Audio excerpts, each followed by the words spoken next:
I was driving on the highway around 1 a.m. after a long day at work. The road was almost empty. Street lights were few, and the cold night air was coming through my slightly open window. I usually enjoy driving at night, but that night felt different.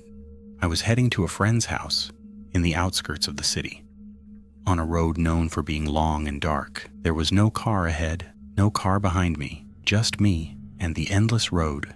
After about half an hour, I noticed a car approaching from behind. At first, I didn't think much of it, and cars often overtake each other. But this car kept getting closer. In a strange way, it didn't pass me, it just stayed behind, flashing its headlights every time it got near. I decided to pull over at a gas station on the side of the road to take a break and think. When I stopped, the car stopped directly behind me. A man got out. At first, he looked normal, but something about the way he stood, the tone of his voice, made my heart race. He spoke softly. "Can you help me? My car broke down." I tried to be polite, but cautious. My gut told me not to get close. I remembered the safety advice. Never open your door to a stranger at night. I said firmly, "Sorry, I can't help. You should call the police or roadside assistance." He smiled strangely, as if he had expected my answer. He went back to his car, but didn't drive off. He just sat there, watching me. Real fear hit me. I quickly pressed the accelerator and left the station. I was trying to calm myself when I realized he had started following me again. The faster I went, the faster he went. The further I tried to distance myself, the closer he stayed. I knew it wasn't a coincidence. I looked desperately for any car, any inhabited place, and finally spotted the lights of a small house by the road. I turned toward it and parked quickly in front. I ran to the door and knocked loudly. An elderly man opened it, and I explained what had happened. He looked toward the road and said, "Sometimes on this road people follow cars at night just to scare the driver. Usually nothing bad happens to them, but the feeling of fear is unforgettable." I returned to my car after half an hour, with the elderly man keeping watch with me. The car that had been following me disappeared as suddenly as it appeared. I could hardly calm my racing heart. Since that night, I never drive on that road at night, and sometimes, even if I have to, any light behind me on the road makes my heart race all over again. I was driving alone, heading home after a late work shift, taking the highway I had driven hundreds of times before. It was faster than city roads, quieter, and usually empty at that hour. That night was no different. No traffic, no noise, just the sound of tires on asphalt and my own breathing. After about 40 minutes of driving, I started to notice something strange. Every exit sign I passed looked unfamiliar. Same highway, same direction, but the names on the signs didn't mean anything to me. I told myself I was just tired. Lack of sleep can play tricks on the mind. I kept driving. Then I saw a car stopped on the side of the road ahead. The hazard lights were on, blinking slowly in the darkness. As I got closer, I noticed the hood was open.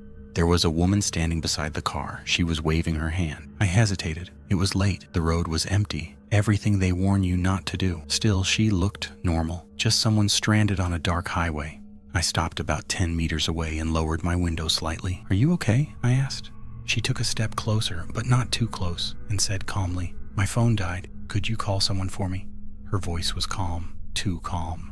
I told her I would call roadside assistance. She nodded, stepped back, and waited. I made the call, gave the location from the nearest exit sign, and told her help was on the way. She smiled. "Thank you."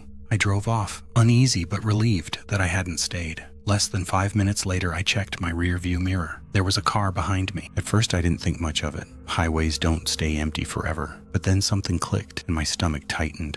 The headlights were blinking. The same slow rhythm I had seen earlier on the side of the road. I told myself it was a coincidence. Another car, same timing, nothing more. I sped up and changed lanes. Then, without thinking, I took the next exit. The car took it too.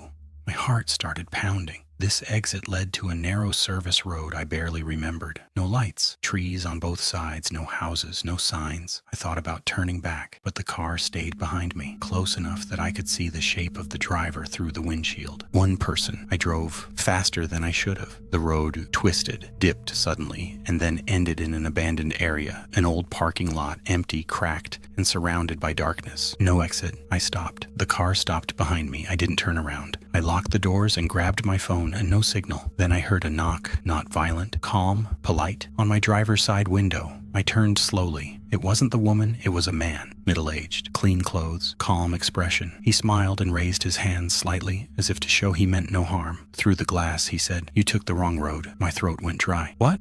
I asked. He said, "This road doesn't lead anywhere. People get stuck here." I asked how he knew that. He tilted his head slightly and said, "Because I wait here." That was the moment fear became real. I started the engine instantly, turned the wheel hard, drove up over the curb, scraping the underside of the car. I didn't care about the damage. I heard him shout something, but I didn't look back. I drove until the road widened and lights appeared again. I didn't stop until I reached a police station. When I told them what happened, they searched the area. They found no broken down car. No woman, no man. But one of the officers looked at me for a long moment, then said quietly, "You're not the first person who's been led to that exit. I don't take highways at night anymore. And whenever I see hazard lights on the side of the road, I keep driving." And that's the end of tonight's story. If you enjoyed the video and don't want to miss more scary stories, make sure to subscribe to the channel and hit the notification bell. Of course, give the video a thumbs up if you liked it. And if you have a similar experience or a scary story to share, leave it in the comments. I might read it in the next episode.